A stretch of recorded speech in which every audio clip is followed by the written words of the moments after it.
Assalamualaikum warahmatullahi wabarakatuh, Sobat Misteri Senyum Mencekam. Edisi cerita misteri kali ini berkisah tentang seorang istri yang dijadikan target tumbal pesugihan oleh suaminya sendiri. Dan bagaimanakah kisah selengkapnya? Langsung saja kita simak sebuah kisah nyata misteri yang berjudul Menjadi Target Tumbal Pesugihan oleh Suamiku Sendiri. Kemiskinan membuat aku gelap mata. Ketika itu ku ingat betul hari pertama dari momen pertama aku terjerat di dalam dunia pelacuran kalangan atas. Hari itu di Grand Aston Hotel Jakarta, untuk pertama kalinya tubuhku ku perjualbelikan. Harga kehormatanku tidak terlalu mahal untuk ukuran gadis kelas foto model seperti diriku. Malam itu aku dibayar 50 juta rupiah oleh seorang konglomerat. Habis dipakai, aku langsung keramas dan menangis di kamar mandi. Kehinaan, kenistaan, menggundah gulana dahsyat, menggerogoti batin dan seluruh tubuhku. Oh Tuhan, aku telah menjadi pelacur malam ini. Kataku di dalam hati untuk menenangkan perasaanku. Om Jarwo, sang konglomerat tertidur pulas dengan mulut yang terbuka dan mengeluarkan suara ngorok. Sementara itu aku tak dapat tidur dan rasanya ingin segera pulang meninggalkan hotel malam itu. Kupandang laki-laki parubaya yang telah beristri dan beranak 3 itu. Pikirku, dengan uangnya pria itu telah merenggut kegadisanku. Om Roy, mucikariku tentu tertawa terpingkal setelah membawa sekepok uang dari Om Jarwo untuk pembelian diriku. Ya, aku telah dijual oleh Om Roy, sementara aku hanya mendapatkan bagian kecil dari jumlah dalam transaksi itu. Padahal Om Roy tak lain pamanku sendiri. Dia adik kandung papaku, ayah kandungku yang sudah lama meninggal dunia. Duh Gusti, aku membelimu dengan harga mahal 50 juta rupiah kepada Roy untuk sebuah keperawanan. Tidak ada alasan buat kamu untuk menolak, bentak Om Jarwo. Ketika aku meronta dari dekapan tangannya yang kokoh, sementara sebuah revolver berisi peluru terpelanting dari pinggangnya.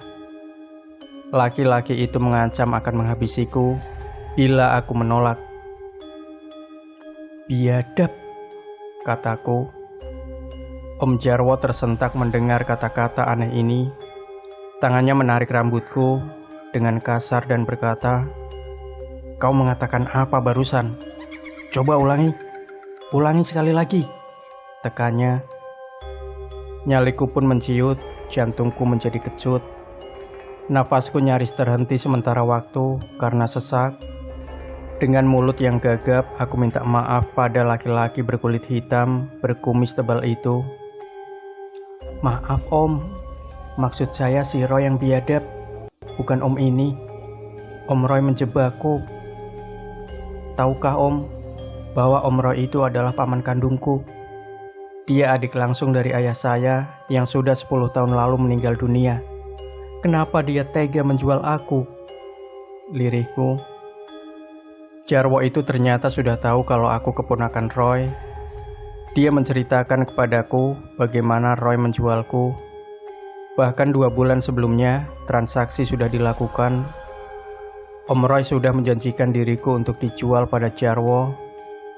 Foto-fotoku semasa jadi model di beberapa majalah hiburan, dipotong-potong dan tersimpan rapih di dashboard mobil pribadi Jarwo. Kau pikir aku akan tersentuh dan terenyuh mendengar bahwa kau ponakan dari Roy, si mucikari top itu? Tidak. Sekarang ini banyak sekali paman menjual keponakannya. Bahkan, kau tahu, aku pernah juga membeli perawan beberapa gadis yang dijual oleh ayah kandungnya sendiri. Bahkan baru 1 minggu lalu, saya beli 3 anak perawan sekaligus yang beradik kakak yang dijual cash oleh orang tua kandungnya, ibu dan ayahnya. Paham? Tanya Jarwo tak menuntut jawabanku. Dunia sudah gila, moral sudah bangkrut, dan tak ada lagi akhlak dan norma-norma hidup dalam kehidupan ini. Aku telah tercemplung ke dalam dunia iblis. Jujur saja, sebenarnya bukan total kesalahan Om Robi. Tapi karena moralku juga yang sudah amblas, ya, akibat kemiskinan, kesulitan hidup dan keterbatasan, kemampuan otak, juga tak adanya keterampilan yang bisa mengundang uang datang kepadaku. Hidup begitu banyak menuntutku yang sudah ditinggalkan oleh ayah kandungku. Sementara honor yang kuterima tidak seberapa di dunia model yang tanggung. Ya, model ecek-ecek yang menuntutku sekadar numpang-nampang, muka beken, tapi dompet tipis. Kini aku telah menjadi pelacur profesional. Setiap hari aku pindah dari satu laki-laki ke lelaki lain. Bayaranku cukup lumayan jika dibanding pelacur pinggir jalan. Per kali cek ML, aku dibayar 1 juta rupiah paling sedikit. Tapi anehnya, uang yang kuterima setiap malam itu habis begitu saja. Jangankan deposito, tabungan bawah kasur pun aku tak punya. Mungkin karena sama dengan pepatah, uang jin dimakan setan, pikirku.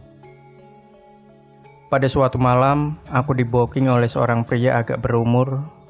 Laki-laki yang dimaksud adalah seorang anggota DPR yang juga paranormal. Tamuku itu bukan anggota dewan biasa, tapi dia adalah publik figur yang sangat terkenal. Walau malam itu, dia keluar uang banyak mentraktirku di Hard Rock Cafe di atas Gedung Sarinah Jalan Tamrin, Jakarta, dan memberiku banyak uang. Tapi tidak sedikit pun dia menyentuhku. Aku hanya butuh teman ngobrol malam ini. Aku tidak butuh wanita untuk berkencan di ranjang, akunya.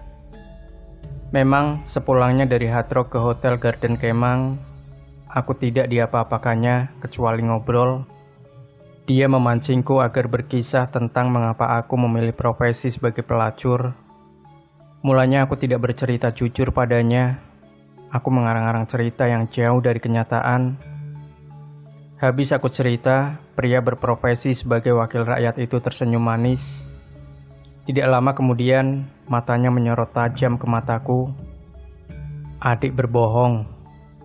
Adik sedang mengarang suatu cerita fiktif yang jauh dari kenyataan, sebagaimana yang adik hadapi. Desaknya tenang, jantungku bergetar hebat. Mukaku terasa ditampar dengan tai kebo. Pikirku, pria itu punya kelebihan tertentu yang mengetahui apa yang seharusnya tidak diketahuinya. Dia tahu lebih dan apa yang sesungguhnya tidak ku ketahui atas diriku.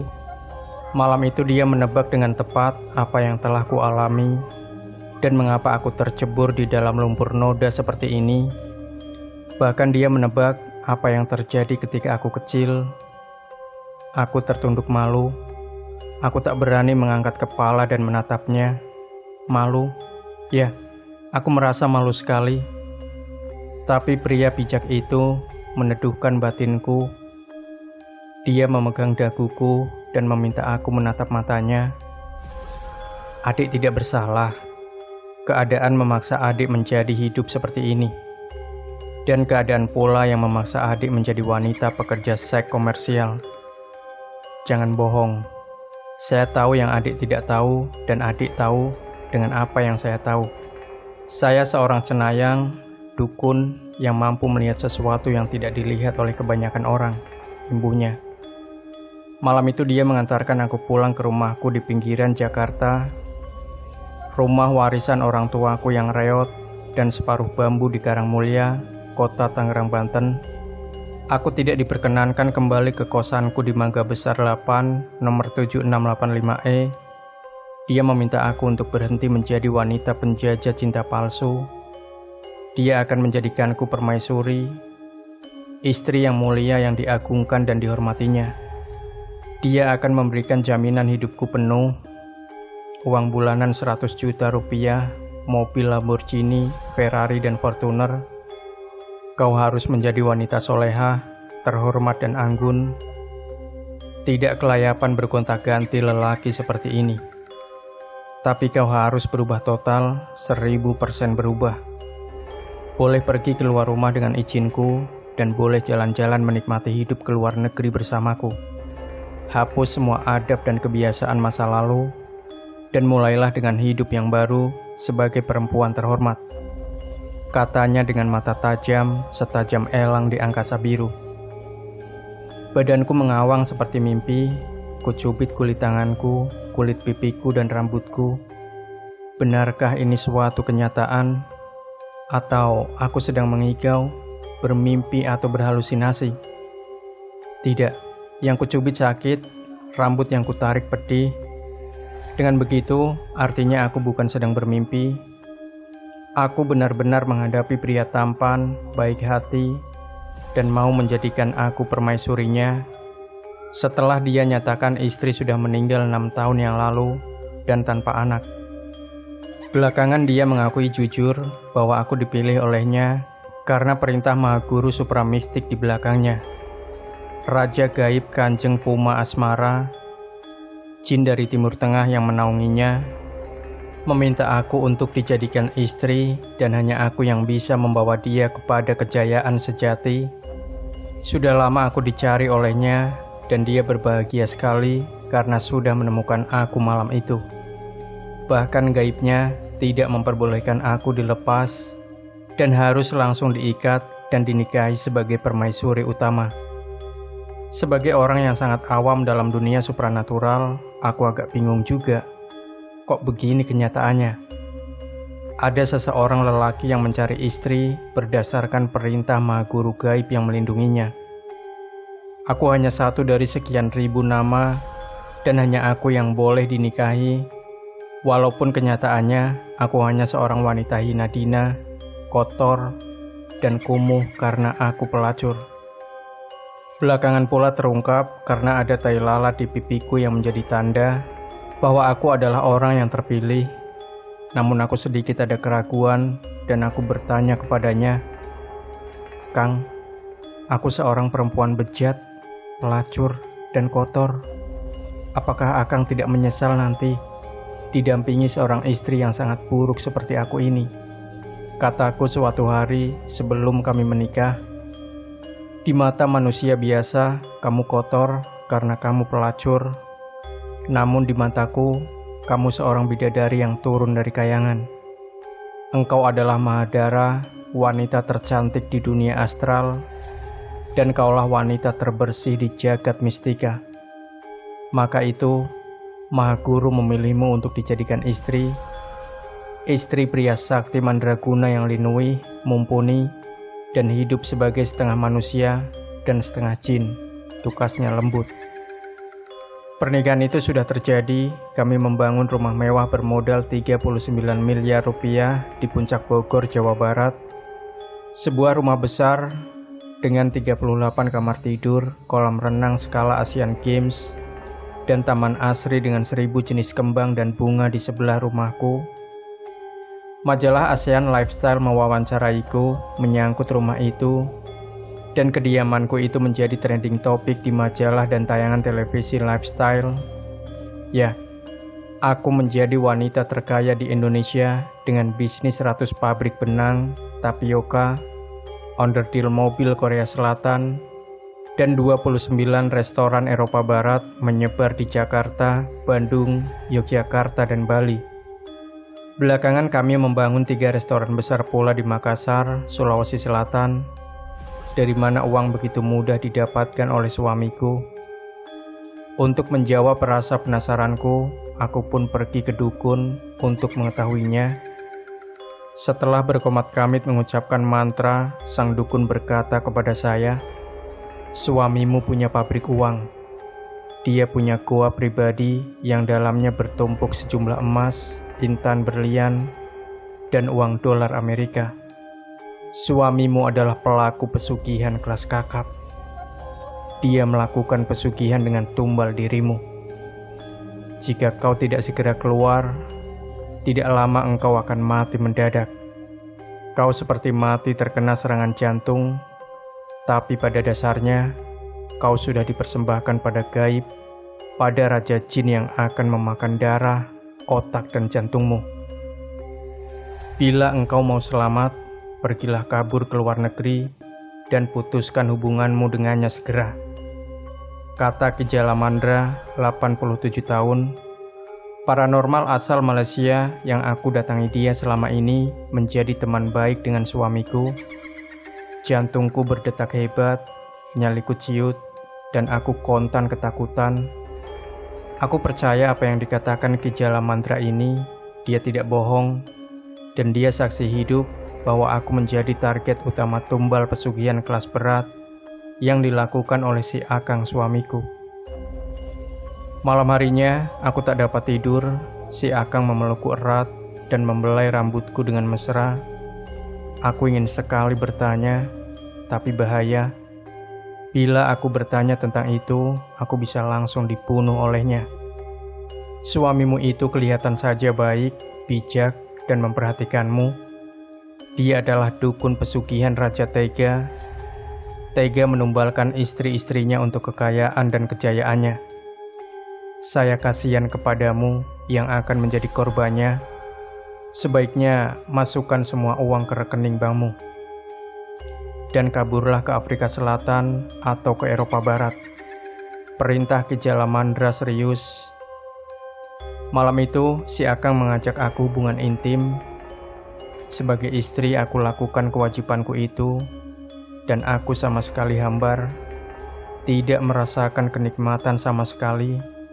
Yang ada padaku adalah rasa takut, sesak, dan gundah gulana. Pikirku, aku harus pergi menjauh, jauh sekali darinya, agar terbebas dari kematian, terbebas dari tumbal yang bahaya, dan membawa bencana bagi kehidupan pribadiku. Kini aku sudah kabur, aku sudah menjauh dari wilayah jangkauan tumbal Raja Jin yang akan memakan jantung dan darahku. Aku tinggal di Akmar, tidak jauh, dan Paramaribo, Suriname di Amerika Selatan. Aku membangun bank, membangun rumah musik, karaoke, restoran di Akmar, negara bekas jajahan Belanda ini. Sebagai orang Jawa, aku merasa tinggal di negeri sendiri di Akmar, karena banyak sekali orang Jawa di sini dan kami bersaudara. Di sini aku menggunakan bahasa leluhur, bahasa Jawa Kromo Inggil, Kromo Madyo, dan Ngoko. Aku dianjurkan untuk menjadi warga negara Suriname dan menjadi bangsa Suriname. Namun, aku sangat mencintai Indonesia dan akan tetap kembali ke Jakarta bila keadaan sudah aman kelak. Aku akan aman bila si Akang sudah mati dan Raja Jin sudah digeser ke pemiliknya. Ki Jalamandra siap membantuku dan akan menolongku bila suatu waktu aku akan kembali ke negeri tercintaku, Indonesia Jaya Raya. Demikian Sobat Misteri Sunyi Mencekam, jangan lupa berikan komentar Anda, like, share video ini, subscribe channel Sunyi Mencekam, dan kembali nantikan cerita-cerita misteri terbaru dari kami. Wassalamualaikum warahmatullahi wabarakatuh.